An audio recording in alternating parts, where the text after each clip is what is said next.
It's all about you. 'Cause baby, it's you, you, baby, it's you, you, baby, it's you,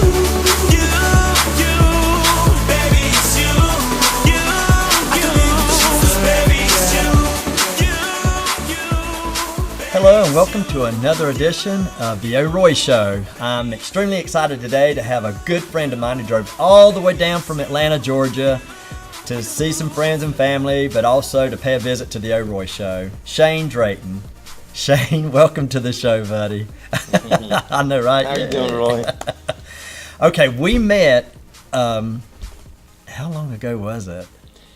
Via Facebook. I reached out to you, I remember. Yeah, you did. I was 19, 20 years old, roughly. I was actually in the middle of the desert in Iraq. So That's right. Yeah. What year was that? 2008? It was 10? 06, 07. It's been a while. But I friended you because at the time we were casting and you had a strong resemblance to Jean-Claude Van Damme. And I told you that. Yeah. And of course you were all in you're from Waycross. I am. All right, South Georgia boy. and so when I saw you and I saw your Army gear and all this kind of stuff on, and Army, right? Army. Okay, and I wrote you and I told you, I said, dude, you look like you would make a good actor. Well, fast forward, and you're out of the military now. You're a veteran, I am. and you're in Atlanta, Georgia, and you're an aspiring. I'm an aspiring actor now. You're welcome. You know, this little guy saw something in me years beyond my own means, and so yeah, now I'm out transitioning from military to civilian life and living in Atlanta, trying to be an actor. You're the third veteran that I've had on my show Really? that I've Nice. interviewed that Good deal. they're all aspiring actors. Really? Yeah. Well, Yeah. I tell you what, there's a need for guys with our skills, our special skills and stuff like that, and just, you know, that's how I got into the industry. Is like I was getting ready to move to Valdosta, go to school like a good little boy, use my GI Bill, and go to school full time, and then. I was registered for classes online. I was at the library. All my stuff hadn't arrived from Germany yet, so I was at the library just thumbing away. And I just seen this casting call for military experienced people. I'm like, why not, you know? Mm-hmm. So I sent him a few little photos I had, and literally the next day I got a call back, say, hey, how soon can you be up here for your fitting? And I'm like, today, tomorrow, you know? So I drive up to Atlanta, and I'm leaving Atlanta because my casting was for like a month later for 3 days or whatever. Yeah. And so I was leaving Atlanta. They're actually, can you be back here on Thursday to work? I'm like, sure. Actually, you know, I tell you what, are you ready tomorrow to work? I'm like, yeah. So I get on set. You know, we were filming. They, not we. I mean, I was just, you know, Yeah. a lucky background guy. Right. And they were filming the sequel to Divergent, Insurgent, which actually comes out in theaters March 20th. And so See, that's so exciting to me. I love that. it was such an awesome experience because the stuff we were doing was a lot of tactical stuff, a lot of stuff I already knew how to do in the Yeah. military. But just because that casting call said military experienced people, don't really know everyone knows how to handle weapons or be Right. tactically proficient, Yeah. especially on camera. So you have some guys holding guns like Rambo, and, Yeah. and people just looking, just I'm like, that's not gonna look good on camera. So I'm adjusting everybody, you know, like almost like a technical advisor. And one of the ADs came up to me and was like, "What's your schedule like? Are you working with us throughout, you know, till we wrap?" I was like, "Actually, I was only called, for this week and then a couple more days next month. Like, how would you like to stay with us till we wrap the movie?" Oh, I do. So I got to work on this movie for 6 weeks. That is so awesome. Yeah, it was great. And It you was got paid for it. I got paid a lot of money for that. I love that. Okay, but I don't want to skip over this, but tell me about your experience in Iraq. I mean, how was that?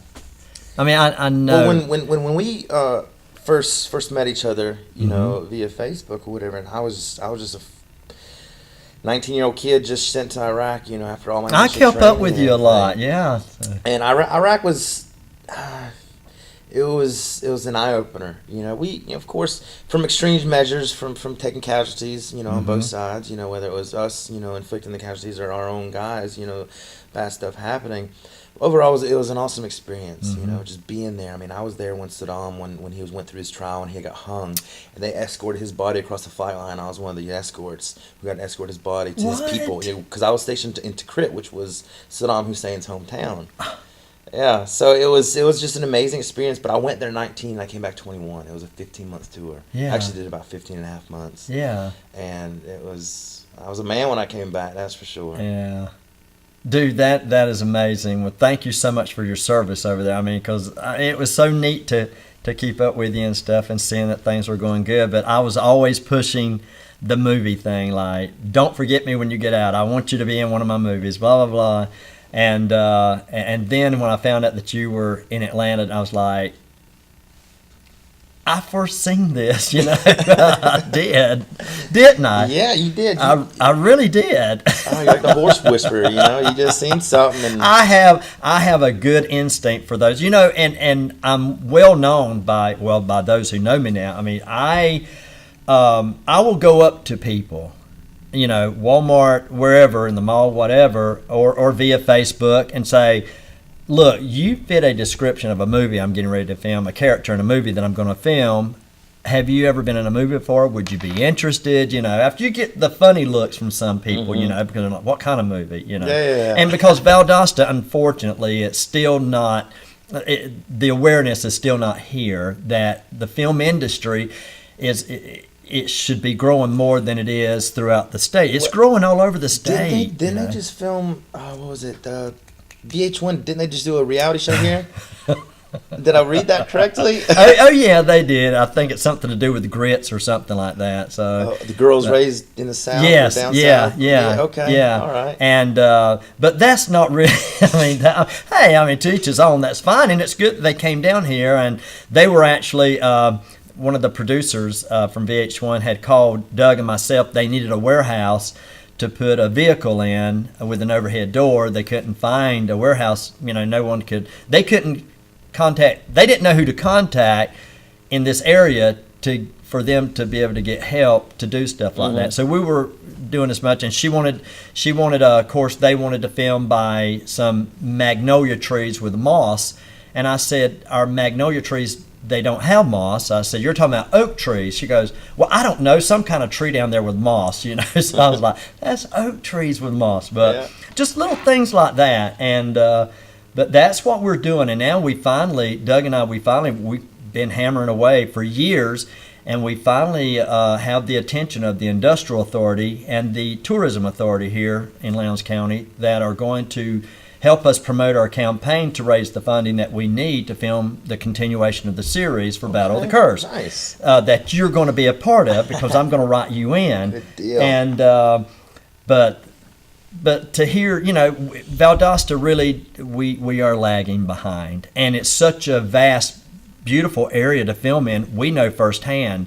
And a lot of people are like, well, don't cut your nose off, spite your face. You may not want these other companies. Yes, we do want these other companies to come in, because the more they can bring in, the more we all grow and prosper from that. I mean, everybody does, not just filmmakers, but, restaurants and hotels and, exactly. So car rental So services. I love that you're in this business. I love the fact that you've taken on to become an actor. And Thank you. It's just like, when I signed with my agent, Barbara Garvey, with East Coast Talent. She's like, Shane, I'm just gonna let you know, this is a marathon. It's not a sprint. There's a lot of things you got to do, a lot of mile markers to hit, before you come to the end of the race. So I'm excited about it. I'm all about the journey, the adventure. Yeah. And today's world, everyone's an actor, everyone's a model, everyone's a camera person, everyone's a filmmaker, and editor and all this, but we found out the hard way that no, they're not. No, that's not true. That's not true at all. And I think that's why Governor Nathan Deal has signed in to go forward with this thing that they want to create. The school, so that they can start educating more editors, more filmmakers, more technical people that we need desperately in this state. You know, I mean, even here we have two schools, VSU and Wiregrass, that have media classes, and not everyone can afford to go to SCAD. but also not everyone is learning what they should learn in these classes, and you find that out when they come over, and it's like one every now and again you might luck up on, and we've lucked up on a couple of people that help out a lot, and hopefully they're going to grow with us. But anyway, it's a big industry. It's a vast industry, and it's a $5.1 billion industry in Georgia. And so I think we're on the right track. I think I think you are too, because you're a nice looking guy. You great personality, and you can act, and you're not shy or scared to get out there and do it. You know. Yeah. And that says a lot. You know. Thank you, Roy. So.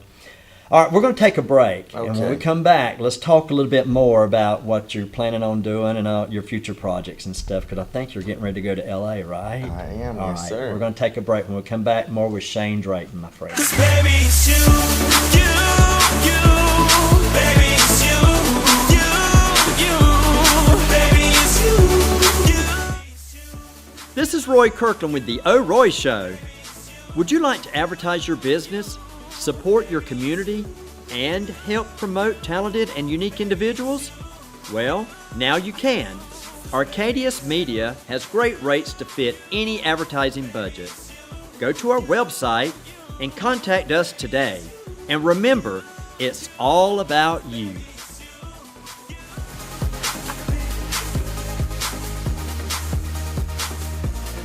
We're back talking with my friend Shane Drayton.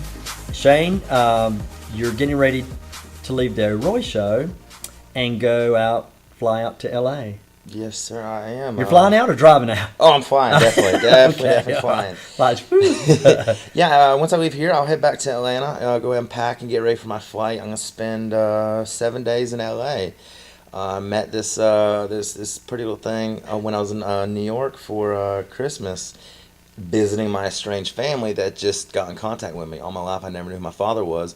And then come to find out, while I was in Germany visiting my son, my newborn son that I just had, one of my sisters contacted me and said, "Hey, I know this might sound weird, but you're like my long lost brother, and we've been hunting for you for years. All we had to go by was your mom's first name and that she passed away in a tragic car accident in 1987. Oh, man. So, come to find out, I now know who my biological father is. I have a stepmom who is a mom like I never had, plus 5 siblings, 1 brother and 4 sisters, ranging between the ages 16 and 32. Oh, God. So while I was up there, I ended up meeting this beautiful, beautiful girl who I'm going to go visit in L.A., and have a great time with her, and then kind of like dabble around, see what's going on with the film industry there, maybe get some new headshots done, or even think about moving out there full time and pursuing like a full-time acting school or something like that. So please promise me, if you do and someone discovers you, promise me that you'll still come back and be in my Battle of the Curse series. Absolutely. All right. You bulked up a lot, and I mentioned that to you when I first saw it when you drove up, and I said, "Dude, you're huge." I mean, you have. I've put on a little bit of size. I got really hurt in Afghanistan, trying to keep up with the big boys, and actually ruptured my bicep. But now it's been about a year, about 15 months since my surgery, so now I'm back to 100% to where I was before my injury. And so now, with my New Year's resolutions, I want to set a new goal, and I want to compete in a men's physique competition. And the next one I'm training for is actually the Panhandle Showdown in Pensacola, April 11th of this year. So yeah, I'm training. Wow. I'm 11 weeks out. I'm training real hard. I have an awesome trainer, Katie McDuffie, for McDuffie Fitness, out of Waycross, Georgia. And she's right down the street. She's right down the street. She trains people who are trying to be, getting competition ready. Yeah. She trains mommies who just had babies, trying to lose all that baby fat. Right. She does her different booty boot camps. Definitely she's definitely someone worth looking into and training with, because she's whipping all of us in shape. I'll have her on the show. Let's talk more about it. Okay, I'll pass her by and have her talk about her programs. So you're going to be in LA for a week, you said, and then after that. After that, I'll come back to Atlanta, and I got a couple of job prospects I'm running down. But for the most part, I think I might be starting the Paul Mitchell Hair School in next month to kind of give me something to do and something that I can pursue while I'm chasing my acting dream. Yeah. And plus, I am thinking about joining the union, the IATSE Film Union, Right. for the people who put does the crew and stuff. So if I become a master cosmetologist, I can therefore, if I'm in the union, start doing hair and makeup for some of these people on the production sets. So that's kind of like a little goal of mine. That Keep is one foot in the door. That is you would love my sister or she would really like you because she loves makeup. I mean, that's what she does. And I'm not talking about the scary makeup. I'm talking about the beautification part of makeup. To make you look good before you go on the show or whatever, a set or a scene or whatever. And that's her thing. I mean, she's a great singer, but she loves makeup. She loves that stuff, and she's got thousands of dollars worth of this stuff. It's like, whoa. And so I told her, I said, you definitely have a job here.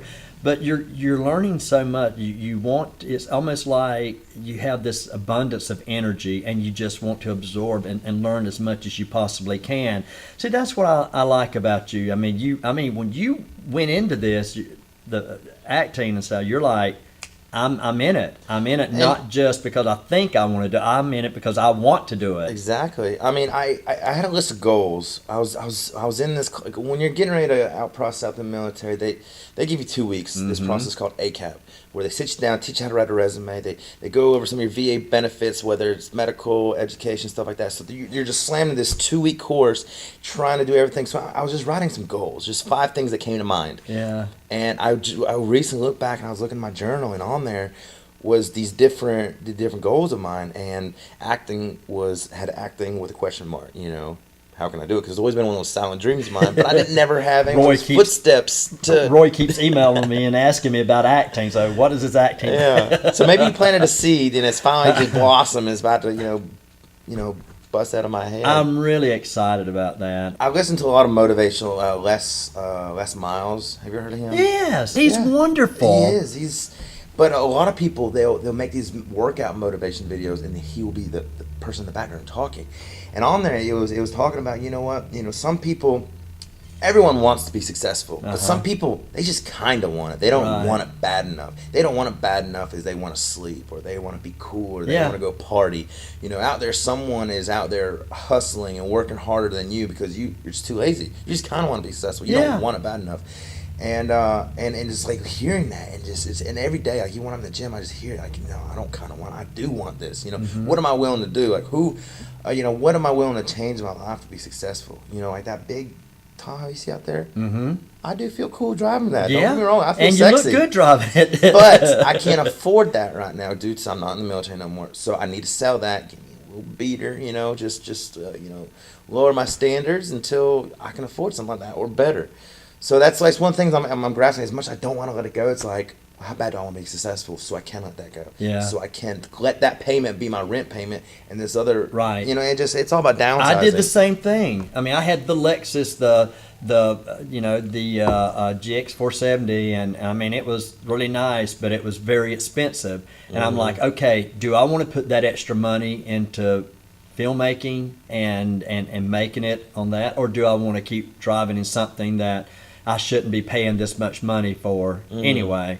And I have a Nissan Sentra now, and I'm just as happy with that as I was with that Lexus. I mean, because I love and I believe in what we're doing. I love filmmaking. I love doing this type of thing. I love to be able to promote people and what they're doing, and it's a great satisfaction for me. So I understand exactly what you're talking about on that. I mean, you've got a lot of great things, and I'm happy about your family that you found. I mean, that's really a story within itself. It is, and we wish that we one got there like, oh, this like something should be a TV show. They have TV shows dedicated to this, and it was there was so much emotion and anxiety and fear, but yet joy, that the whole time when I met this family, flying up to Rochester, New York, and meeting all of them, I'm standing out there. I my Beats by Dre, headphones on. I'm at the airport, just waiting, just looking at every car that drives by. Is this them? Is this them? Just looking, and they pull up and they all hop out, and I'm just like, my chest is beating on my heart's beating on my chest. I'm just like, oh my God, here we go. But yes, it was such a blessing, such an Emotional too, I incredible bet. experience. Golly. And to this day, every day I'm still texting one of them, whether it's my stepmom, my biological father, my siblings, and yeah, it's so great. Now, were you raised in Waycross? Well, when my mother passed away, it was my grandparents reared me, and my grandparents at the time they were actually living in upstate New York. My grandfather worked for Eastman Kodak, but when he retired, we moved down here when I was 10 years old. So this is where all our family is. But your southern accent isn't that thick. You don't. Well, it's not you thick. don't- I mean, I've been living out of the country for 7 years. That's too, right. so That's wow. just like if a British person moves to America, they're Yeah. gonna lose their thick British accent. Yeah. Or if you go anywhere else, you might pick one up. I don't know though. I was out in Utah and Spokane, Washington, and I still can't, I can't lose it for over a year. But it's crazy Yeah. you say that though, because no matter where That's because everyone kept saying, "Talk for me, talk. I want to hear you talk." and you're everywhere like- I go, people say the same thing. Oh my God, I love your accent. I'm like, no, I've lost my accent because I go home. It's funny, my buddy Michael.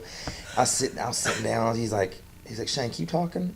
I'm like, okay. And I keep talking. He's like, I can't believe it. I was like, what? He's like, you talk like one of them now. I'm like, one of them? Who is them? Oh. He's like, one of them dang Yankees. I was like, oh no. So when your own people tell you you're losing your accent, but Yeah. everyone else says it's still thick, it kind of confuses things. But hopefully, living back in Georgia again, I can.